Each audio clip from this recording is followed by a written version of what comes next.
Très bien, maintenant on va voir comment on peut faire plusieurs réducteurs. Donc admettons, ici on va partir dans le principe quand on va vouloir ajouter un compteur, admettons, pour le panier.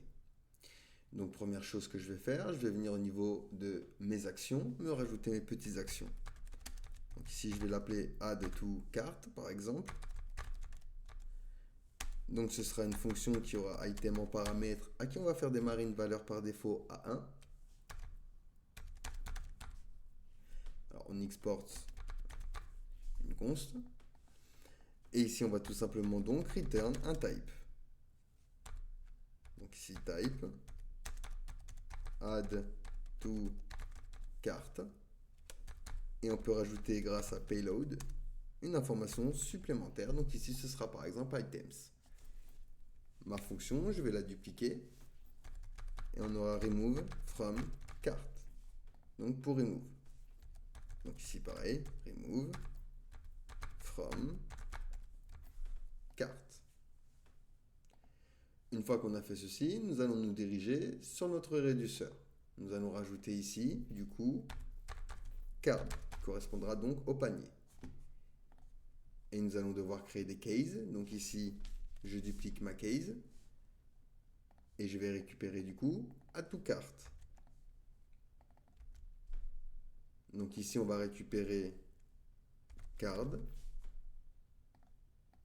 Et ici, on va lui dire que c'est state.card plus 1. Je récupère ceci. Je le duplique. Et je fais la même chose pour la décrémentation. Donc je viens chercher remove from cart que je mets ici. Ensuite, nous allons pouvoir nous diriger dans notre composant stock.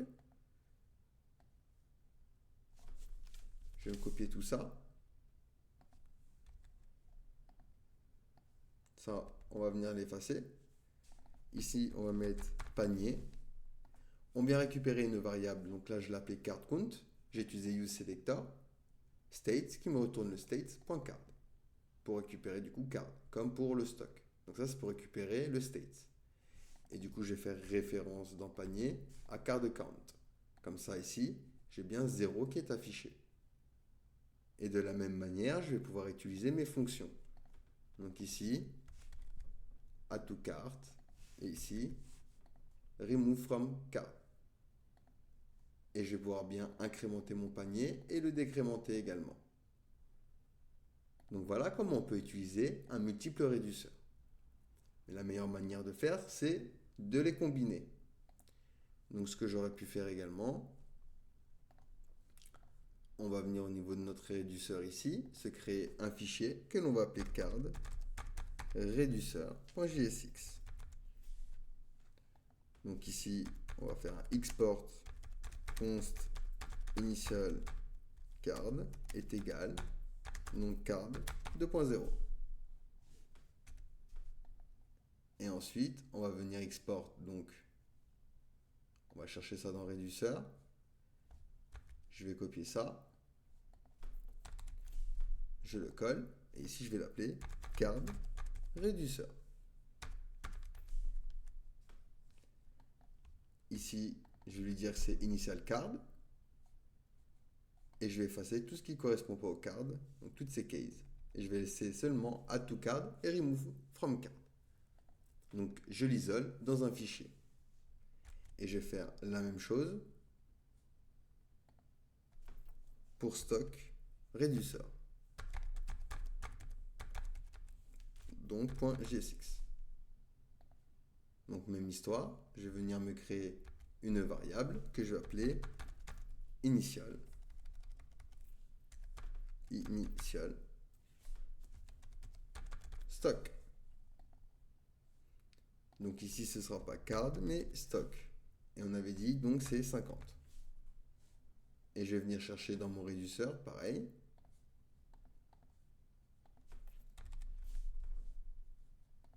Je vais effacer maintenant tout ce qui correspond à card. Et j'oublie pas de préciser. Alors, hop. Initial stock ici. Et ici d'ailleurs également. Donc, je suppose que...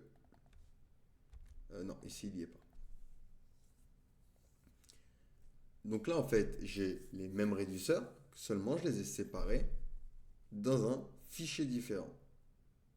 Et bien, dans la vidéo suivante, nous allons voir comment nous pouvons les combiner à partir de deux fichiers différents. Comme ça, c'est beaucoup plus clair. On a un fichier par réduceur.